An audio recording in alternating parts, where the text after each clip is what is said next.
ನಮಸ್ತೆ ವೀಕ್ಷಕರೇ, ಇದು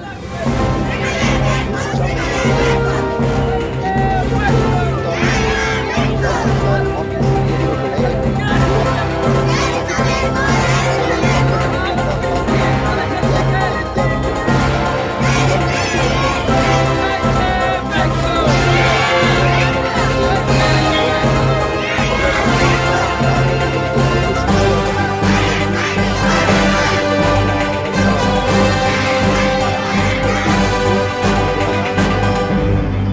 ದಲಿತ ಸಂಘರ್ಷ ವಿದ್ಯಾರ್ಥಿ ಒಕ್ಕೂಟದ DSF ಹಾಗೂ SFI ಸಂಘಟನೆ ವತಿಯಿಂದ ಹಾಗೂ ರೈತ ಸಂಘಟನೆಯಿಂದ ಉಗ್ರವಾದ ಒಂದು ಪ್ರತಿಭಟನೆಯನ್ನ ನಡೆಸಲಾಯಿತು. ಈ ಮುಖಾಂತರ ತಹಸೀಲ್ದಾರರಿಗೆ ಇವರನ್ನ ಕೂಡಲೇ ಬಂಧಿಸಬೇಕು ಹಾಗೂ ಅವರನ್ನ ಸೂಕ್ತವಾದ ಕಾನೂನು ರಕ್ಷಣೆಗಳನ್ನ ಮಹಿಳೆಯರಿಗೆ ನೀಡಬೇಕು ಎಂದು ಈ ಹೋರಾಟದಲ್ಲಿ ತಿಳಿಸಲಾಯಿತು.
ಹೋರಾಟದ ಒಂದು ಮುಂದಾಳತ್ವವನ್ನು ವಹಿಸಿದಂತ Sathyamurthy, Shivu DSS, Satish DSS, Kubendra DSS, Kumar ರೈತ ಸಂಘ, ಚೌಡಮ್ಮ ರೈತ ಸಂಘ, ಬೊಮ್ಮಕ್ಕ ರೈತ ಸಂಘ, ಕಿರಣ್ ಕುಮಾರ್ ರೈತ ಸಂಘ, ಅಜಯ್ BM FI ಜಿಲ್ಲಾ ಸಂಚಾಲಕರು SFI ಅನೇಕ ಸಂಘಟನೆಗಳಿಂದ ಉಗ್ರ ಹೋರಾಟ. ಆಗಮಿಸಿರುವಂತಹ ಮಾಧ್ಯಮ ಮಿತ್ರರಿಗೂ, ಸೂಕ್ತ ಬಂದೋಬಸ್ತ್ ನೀಡುವಂತಹ ಆರಕ್ಷಕ ಸಿಬ್ಬಂದಿಗಳು ಹಾಗೂ ಈ ಒಂದು ಏನು ಚಿತ್ರದುರ್ಗ ಕಾಲೇಜಿನಲ್ಲಿ ಓದುತ್ತಿದ್ದಂತಹ ವರ್ಷಿತಾಳ ಸಾವಿಗೆ ನ್ಯಾಯ ಸಿಗಬೇಕಂತೇಳಿ ಅನೇಕ ಪ್ರಗತಿಪರ ಸಂಘಟನೆಗಳು ಸಮೇತ ಇವತ್ತು ಒಂದು ಹೋರಾಟಕ್ಕೆ ಒಂದು ಬೆಂಬಲ ಕೊಡ್ತಿದ್ದಾವೆ.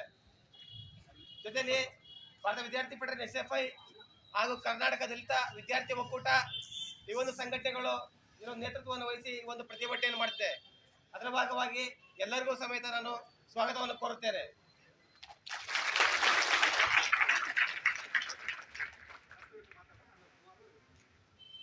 ಆತ್ಮೀಯ ವಿದ್ಯಾರ್ಥಿಗಳೇ, ನಿಮಗೆ ಈಗಾಗಲೇ ಸಾಮಾಜಿಕ ಮಾಧ್ಯಮಗಳಲ್ಲಿ ನಿಮಗೆ ವಿಷಯ ಗೊತ್ತಿದೆ. ಕುಮಾರಿ ವರ್ಷಿತಾ ಮಹಿಳಾ ಕಾಲೇಜುಗಳಲ್ಲಿ ಓದ್ತಾ ಇದ್ದಂಥ ವಿದ್ಯಾರ್ಥಿನಿ, ದ್ವಿತೀಯ ವರ್ಷದ MA ವ್ಯಾಸಂಗ ಮಾಡ್ತಾ ಇದ್ದ ವಿದ್ಯಾರ್ಥಿ. ಆ ಹುಡುಗಿಯನ್ನು ಗೋನೂರು ರಾಷ್ಟ್ರೀಯ ಹೆದ್ದಾರಿ ಪಕ್ಕದಲ್ಲಿ ಅರೆಬರೆ ಸುಟ್ಟ ರೀತಿಯಲ್ಲಿ ಆ ಒಂದು ಶವ ಸಿಗುತ್ತೆ. ಆಟಲಿದ್ದಂಥ ವಿದ್ಯಾರ್ಥಿ ಆ ರೀತಿ ಶವವಾಗಿ ಸಿಗ್ಲಿಕ್ಕೆ ಕಾರಣ ಏನು ಅಂತ ಹೇಳಿ